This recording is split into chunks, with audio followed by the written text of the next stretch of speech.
Hi everyone, my name is Lucy and welcome to Bickley Miniatures.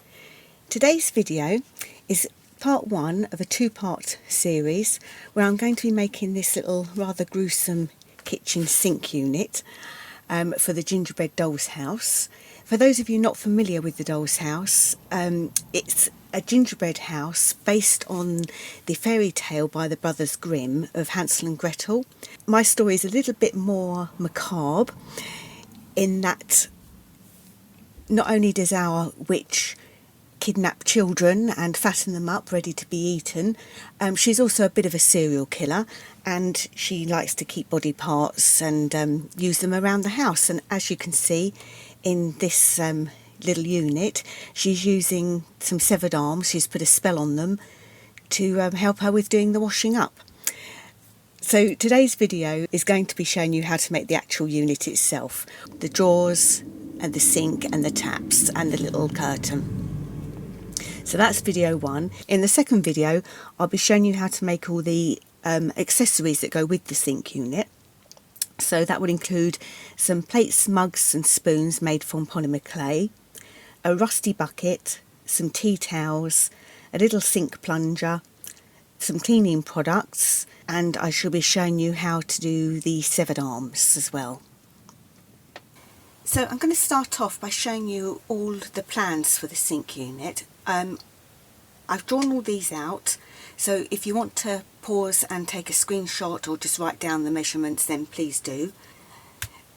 There's 3 pages to this, so I shall go through them. This is the first page. We've got the work surface, the unit back, the little archways which you'll need 2 of.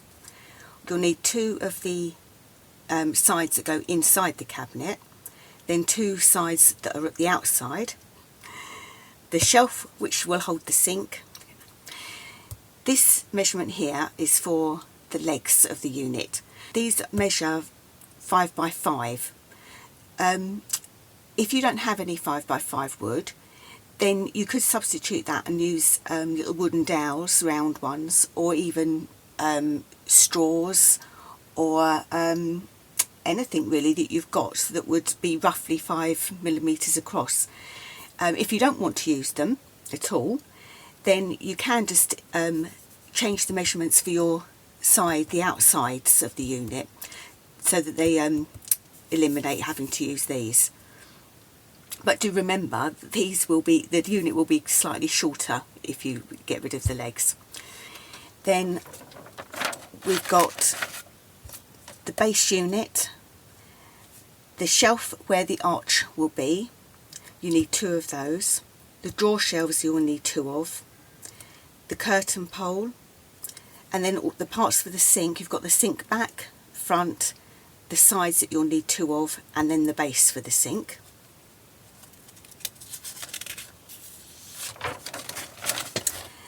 And then finally we've got the drawer front, the drawer back.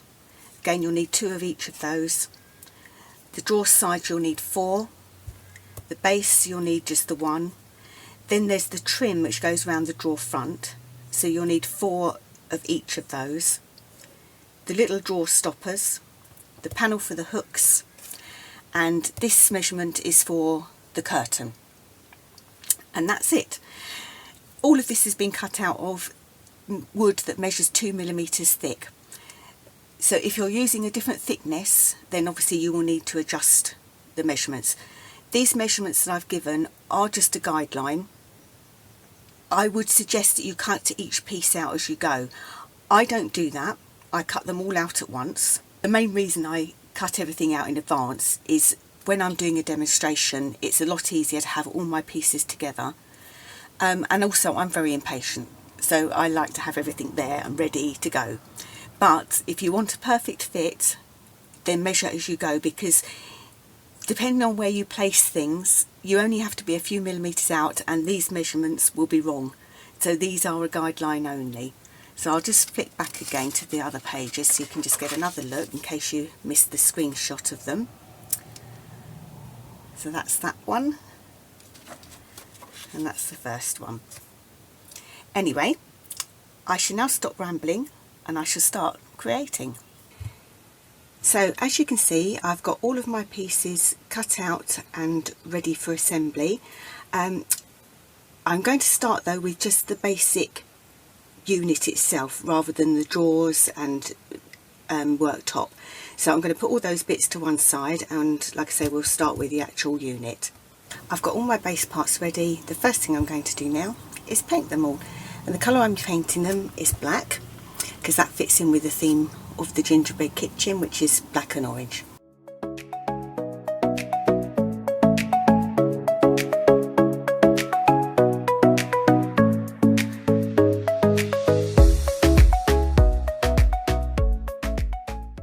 Now you will notice that I have actually written on all of my pieces so that I know which part is which.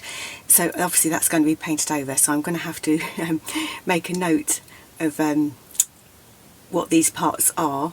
I can refer back to my drawings to measure them up and double check, but I need to remember which parts are which as I do them. So I will be making little labels that I will put next to them.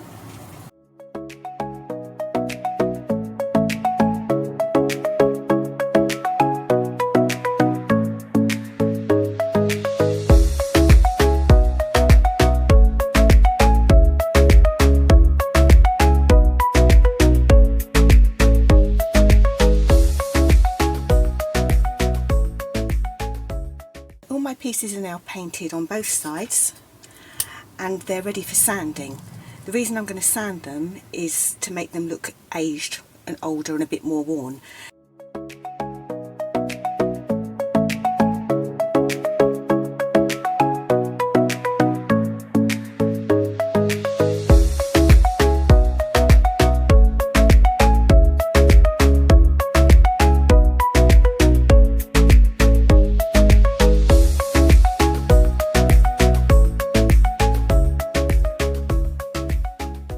All of my pieces are now painted and sanded and ready for putting together. The only thing I've got to do is put my markings back onto the backboard of the unit, because obviously I've painted over them and sanded them back down, so I need to put them back in.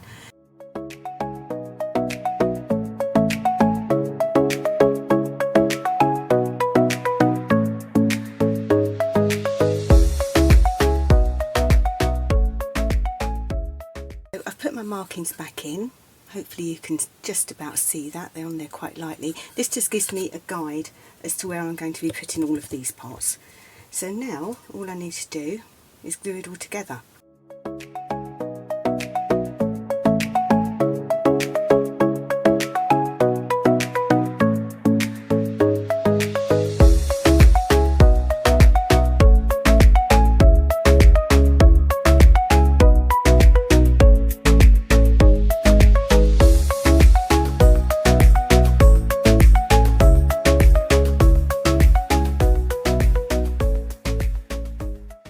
So our unit is now all dried and glued together, and I'm now going to move on to doing the drawers and the little archways. So I'll put that to one side for a moment. As you can see, I've already cut out and painted all of the little pieces that I need and sanded them all back. So now all I need to do is glue them together. Before you cut these out though, I would suggest measuring your gaps so that you do get the right measurements, because a misplacement of any of these can throw the measurements out that I've given.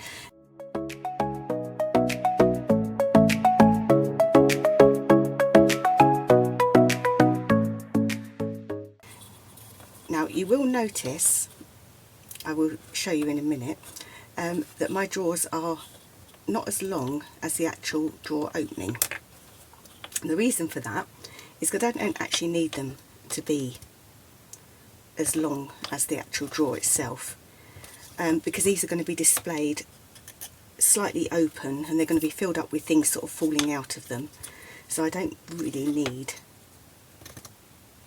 for the drawer to be the whole depth of the cabinet. So I'll show you what I mean. So that's my cabinet and that's the drawer, so we'll pop that in, and as you can see it only goes back part way. Now to stop the drawer from falling all the way in, I'm going to use a spare piece of wood that I've got, which I've painted and sanded. I'm just going to measure that gap. So it actually measures, where are we, 1.6 and a half. So I shall measure 1.6 and a half on here, like so.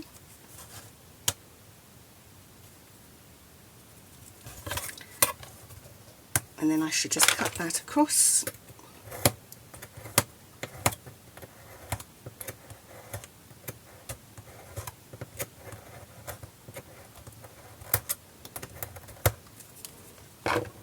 And then I'm going to glue that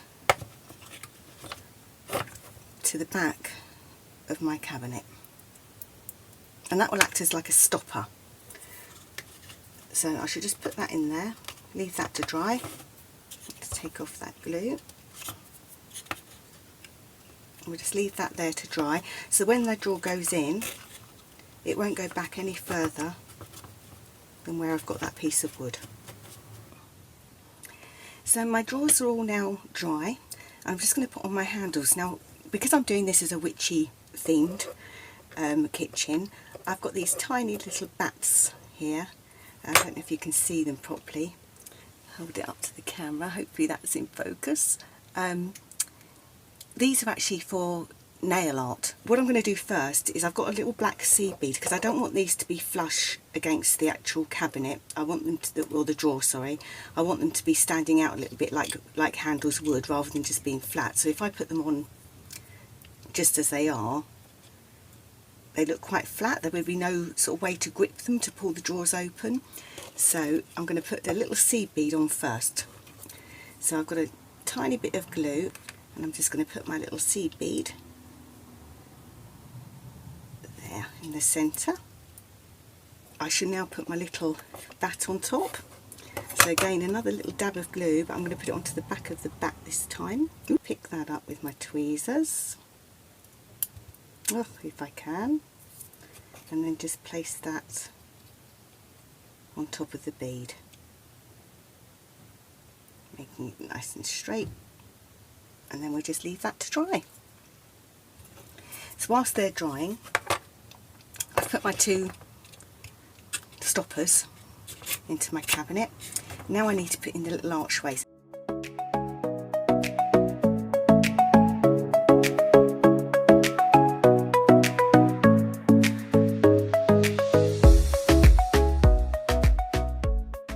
I've got my work surface ready, all cut out, and what I've done is I've marked out some lines here. I don't know if you can see. They're just 1/2 centimetre lines that I'm going to use because that side's going to be a draining board, and I want to have it sort of indented. And all I'm going to do is take my ruler. I've got my little scoring tools. I've got one which has got quite a big ball on the end, and then I'm going to use one which has got the smaller ball on the end of it. So the bigger one, I'm just going to press down quite hard to make little dots all along that edge. So I don't know if you can just see, I've just indented just along the edge there. So I'm going to do that for every mark. Just press down quite hard, and then I'm going to just score down with the smaller scorer from that dot just down.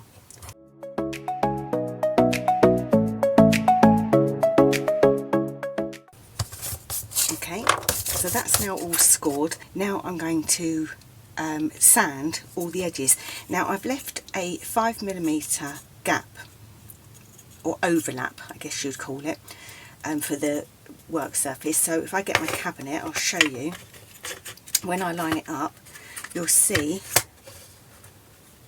that there's 5mm around each edge.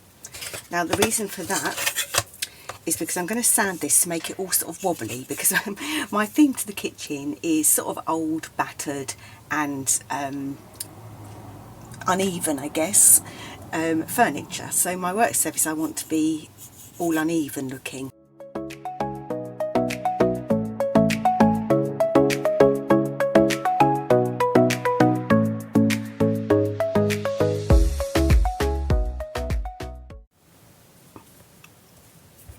So my work surface is now all sanded. As you can see, the edges are all wobbly looking. It's all ready to be painted, and the colour I'm going to paint this is a raw umber, so it's like a dark brown. So I'm just going to paint that all over on both sides, and then I'm going to do what I did with the cabinet. I'm going to sand it all back just to make it look aged and old looking.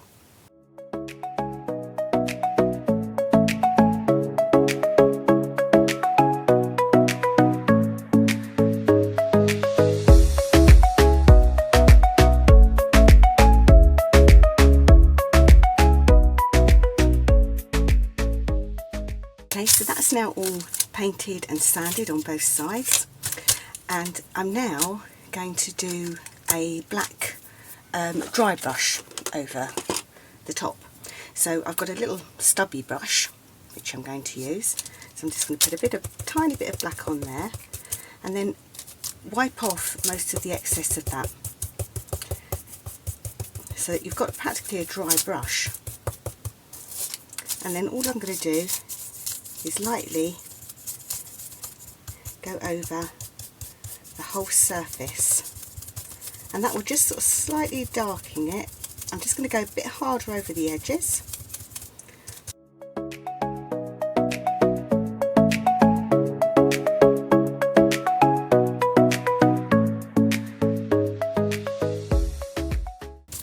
Now all I'm going to do is just deepen these lines again. So I've got my little ball stylus. I'm going to go back in where I made that bigger hole and just press down a little bit with my smaller stylus just to make it a little bit bigger.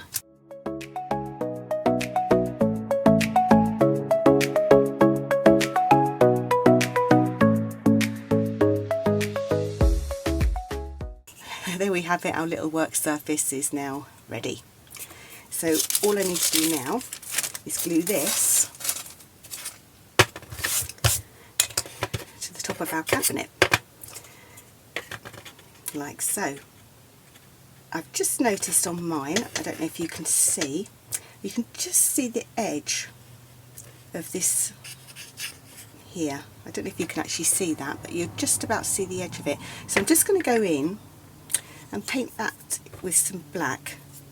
I'll use my stubby brush again, I think, and just dot that over with a bit of black, just so that it doesn't show so much once I've got it all glued down. So let's see what that looks like now. There we go, that's better, you can't see it, it's all hidden. So now we need to stick this down, and then the next part I will do is the sink. Okay, so I've now got all my bits of my sink ready. I've marked in the centre of the base, right in the middle, which is where I want the plug to be, or sink hole, I don't know, a plug. And then I've marked here as well on the back of the sink, just 5 mils down in the centre, which is where the little loop would be, which the chain for the plug would attach to. So to start with though, what I'm going to do, I've got some sandpaper. I'm going to round the edges of the tops. The reason for that is because this is going to be like a Belfast sink, and the Belfast sinks are rounded.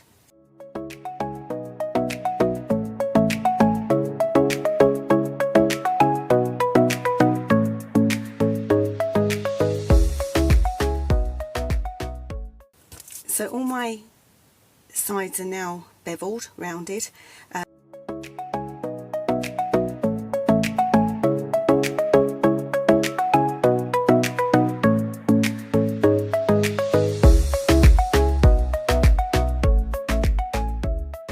So I made a mistake there. Before I put this on, I should actually make that little hole there ready for putting my wire through.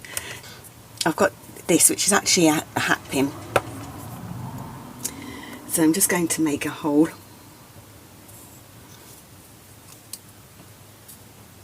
to glue that back on now. So let's put that back on, because I should have done that first.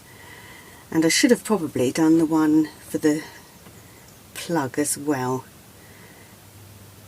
but we will do that once it's dry. Right, so whilst that's drying, I'm going to put the taps together. Now this is going to be one of the taps. Excuse these on my fingers. The reason I use these is because I'm going to be using super glue, and I am not exactly the neatest of workers and I will get it all over me, so I use these little protectors. These are actually for when you cut your finger and you need to keep everything waterproof, but I use them to save my fingers from getting stuck together. Yeah, so what I'm using is I've got an earring, I don't know what you call these, they're for making earrings, like a little wire I guess, and it's got like a little flat top to it.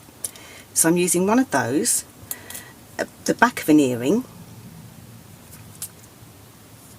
and then I've got a little bead, just a little silver seed bead, and these, which are spacer beads, but they look like little tap handles. So I'll put on the little spacer bead first.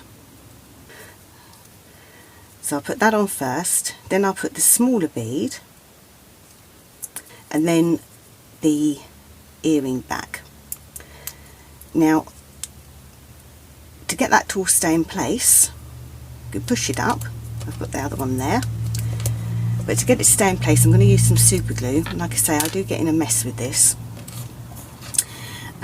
All I'm going to do, so let's pull that down a bit, is put a dab of super glue, tiny little bit on the end there, and then I will push that up, and then we'll put another little dab there and push that up and leave that to dry. I've got a block of foam which I will just push that into while it's drying, and then we'll do the same with the other one. So dab of super glue. As you can see, I'm sticking together already. I'm sticking to the bottle.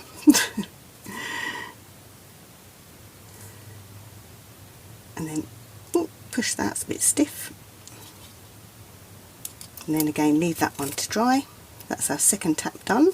For this, for the actual tap, this is just a piece of armature wire that you would use for making miniature people. I've just wrapped it around a pencil and then sort of cut the ends to make it tap shaped. And then all I'm going to do with this one is put some super glue on the very end there, and then put the bigger bead. The bigger bead is a bit too big for this, but I'm not too worried. It will go on like so, just on the end there. And yeah, those are our taps done. For these, once they're dry, then they're going to need painting. I want them to be black, so I shall be painting those black, which I shall do in a moment. So these are now all dry. One more thing that I need to do for this part is I've got some masking tape here, which you use for nails. You can, if you don't have this, just cut a small strip of paper and do exactly the same. So all you would do is put glue on the paper. This is already sticky, and if I can find the end, there we go. So we cut a little length of that. Like I say, you can do this with paper with glue on it. It'll give you exactly the same effect. And then all I'm doing,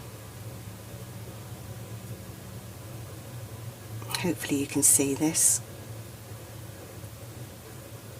is sticking it to the end of the tap, and I'm just going to wind it round a few times, and this just makes the end of the tap, it gives it a bit of a, I don't know what you'd call it really, like a lip I suppose, like you would get on a real tap. So all I've got to do now is paint these. Now, paint gun for this, if you haven't got one of these, just normal paint, absolutely fine, will do exactly the same thing. So all I'm going to do is spray these black.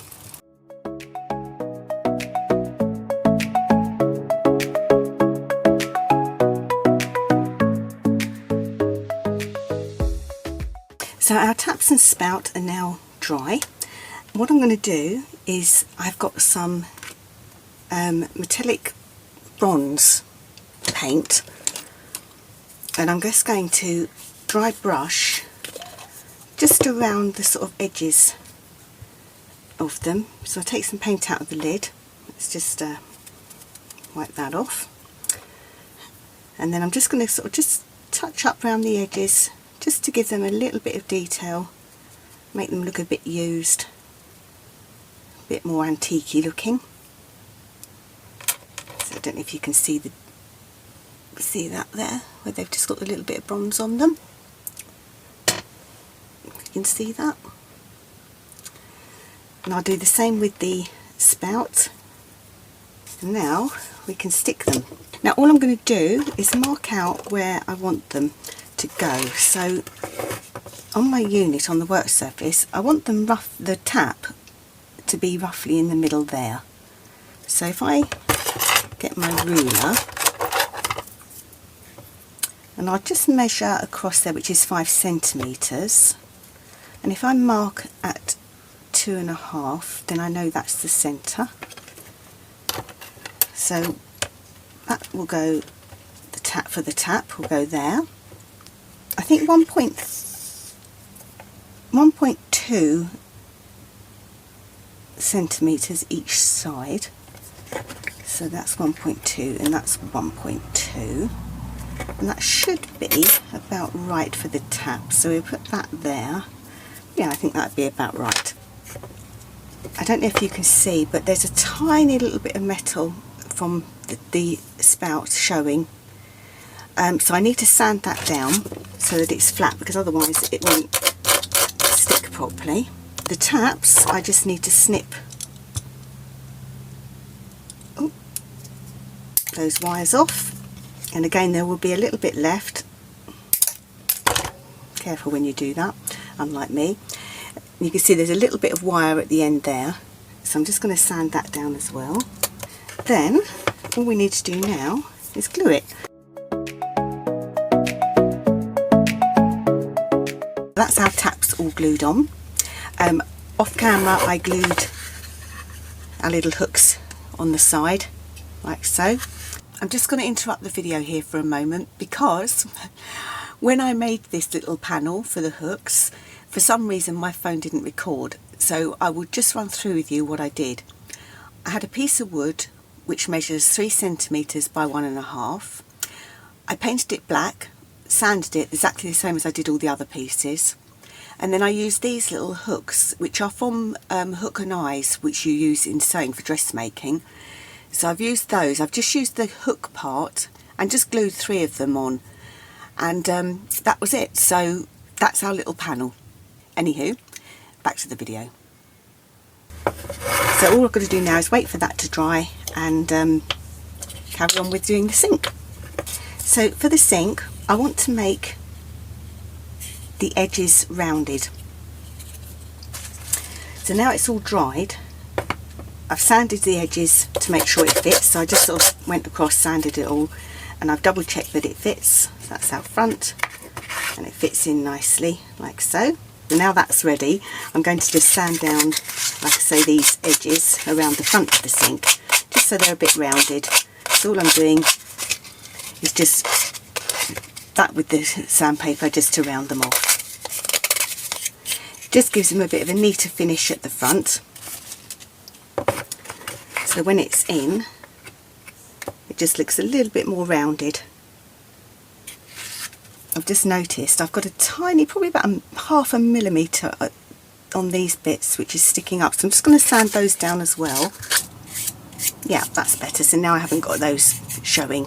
So when you look at it like that, you won't be able to see these bits. So that's that done. Now what we've got to do is paint this, but before I've do that, I'm going to make the hole here. So I've got the hole which I made earlier there. this one, I'm just using a dart. So all I'm going to do is pierce a hole in the bottom. I don't want it too big. It doesn't have to go right the way through. I will do it right the way through, but it doesn't have to. Just a little hole like that, and I'll explain why in a minute. So first of all, we need to paint this up.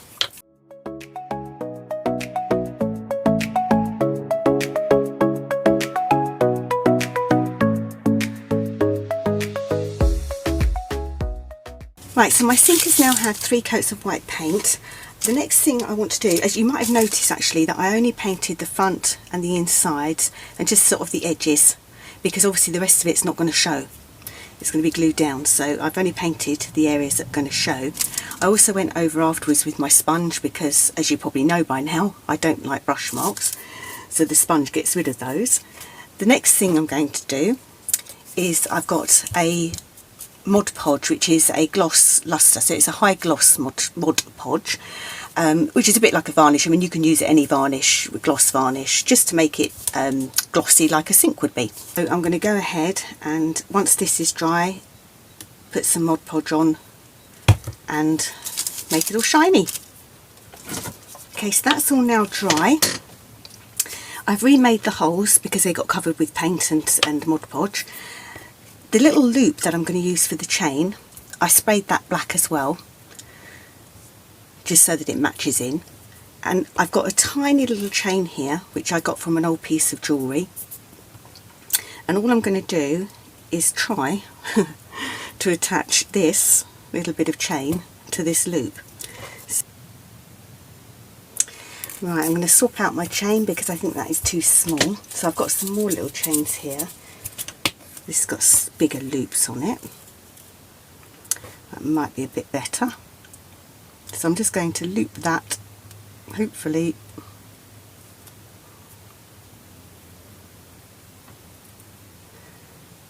onto the chain. There we go. Let's close that up. Right, let's just cut the end of that off. Try not to cut through the loop that's actually looped onto my... So a bit of my black paint has come off. I'm not too worried about that. I'm going to use my stubby brush actually and go over that with the bronze. Anyway,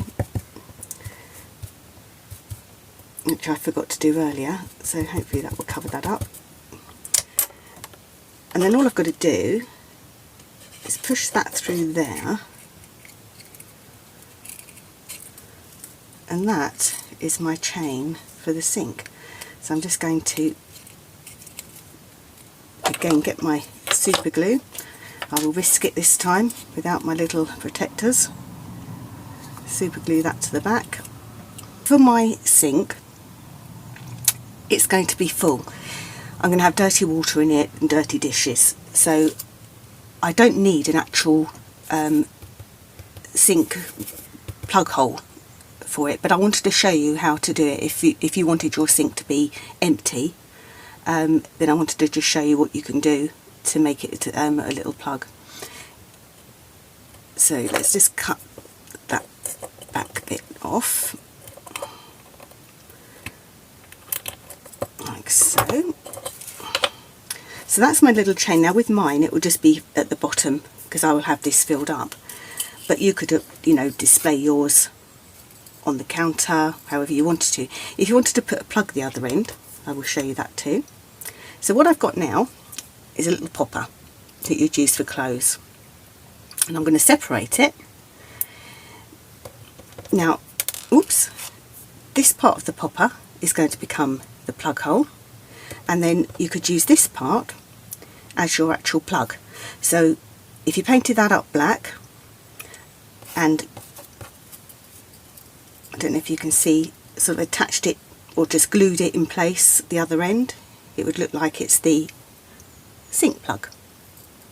So you could do that, but like I say, I'm going to have mine just loose, so I'm just going to cut mine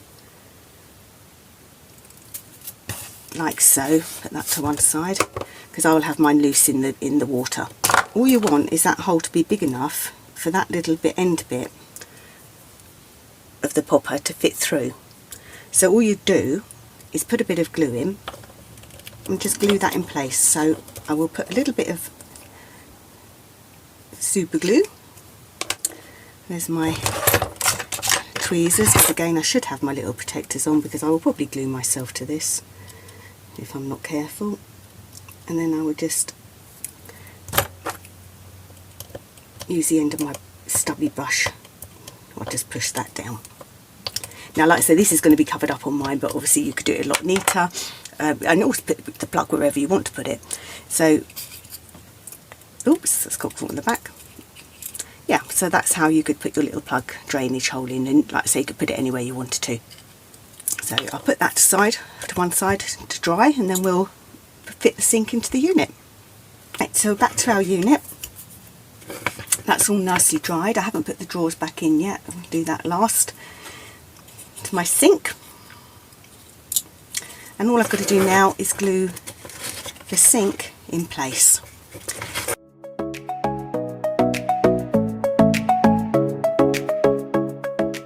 Okay, so that's all glued in nicely. I've put the drawers back in, and that's our little unit now done and ready to be decorated. First thing we need to do though, for the decoration part, is to put the curtain in. So I'm going to put this to one side for a moment, and for the curtain I've got this beautiful fabric which I got from Etsy, from the Dollhouse draper. She does some amazing fabrics in 12 scale, really beautiful, and you do get a generous sized piece. With doll's houses you don't need a huge amount. So as you can see, I've cut a piece out of this one. Now the piece that I've cut out, it measures 7.2 this way and 11 centimetres this way. The way I got those measurements was, like you would with normal curtains, I measured my opening, which is 5 centimetres, and it's 4.7 down, and then I just doubled it. So I allowed 10 centimetres for the material plus an extra centimetre for the hems, and then down I allowed an extra 2 centimetres for the top where it's going to be folded over the pole, and again another ½ centimetre at the bottom for the hems. So this is my little template,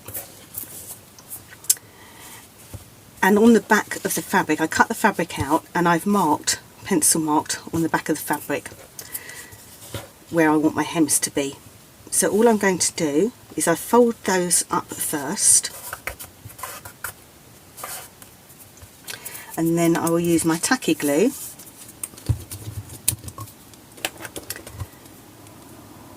just put a little bit along that hem,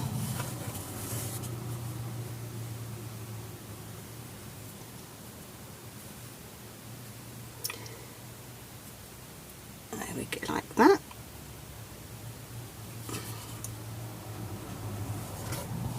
And then just fold it up again, press it down till it sticks. Then we'll fold in my edges like so along the 5mm line.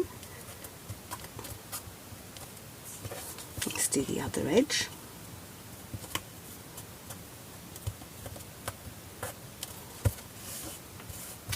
I will cut the corners of this just so that it's not quite so bulky. So I just literally snip the little corners like so, just so they're not quite so bulky. Get rid of those little stray bits. And then again, glue down the edges like so. That's all stuck nicely. Then once all those edges are dry, we will get our stick, and all I did for this again was I measured across, made sure the actual stick was quite a tight fit.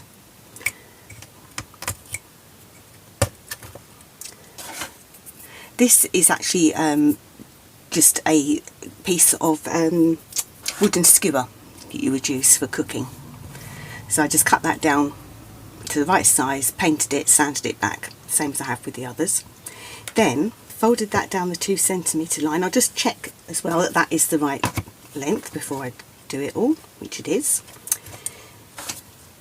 And then what you want to do is put glue just on the very edge of this, because you don't want to stick the whole of this down, because that little curtain pole has got to go through this.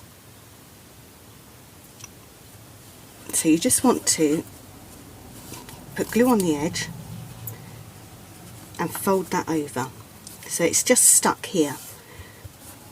Then once that's dry, I will show you the next bit.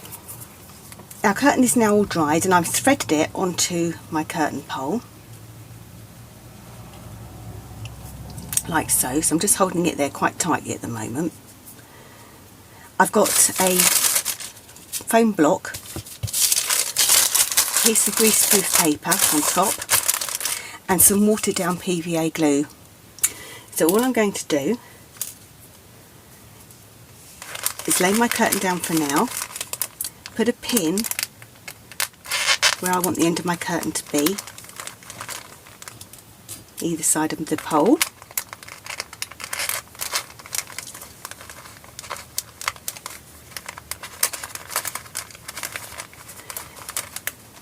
Then I'm going to just hold the curtain in place with pins. So these are just normal dressmaker pins.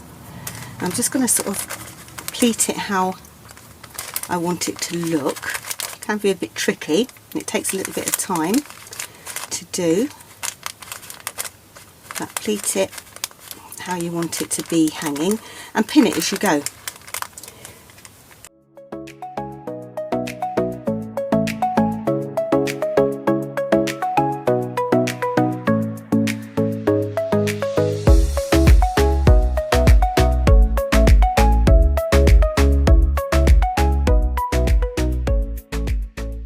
Once you're happy with how you've got it all placed, all you need then to do is get your watered down glue, give that a shake, and just spray it with the glue.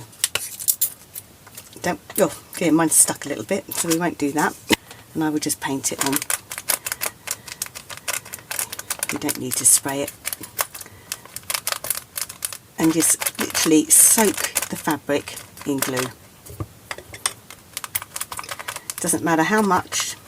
This is roughly watered down, sort of half and half, half water, half glue. You just want to soak it so it goes right away into the fabric. I shall be back when all of that is dry and ready to put into our unit. Our curtain is now dry and just ready to go into the unit, so I'm going to stick that in. I'm going to use my wood glue, a little bit on each end of the rail like that, and then just slot that into place and just hold it for a moment while it glues in. So our sink unit is now done. All we have to do now is decorate it with the gruesome and not so gruesome accessories that will go with it, and I shall be doing that in the next video. So if you like this video, give it a thumbs up. If you've got any comments, put them down below, and if you want to carry on with the gingerbread journey, then hit subscribe. Thank you all so much for watching. I hope you have a marvellous miniature day, and I will see you in the next one. Bye for now.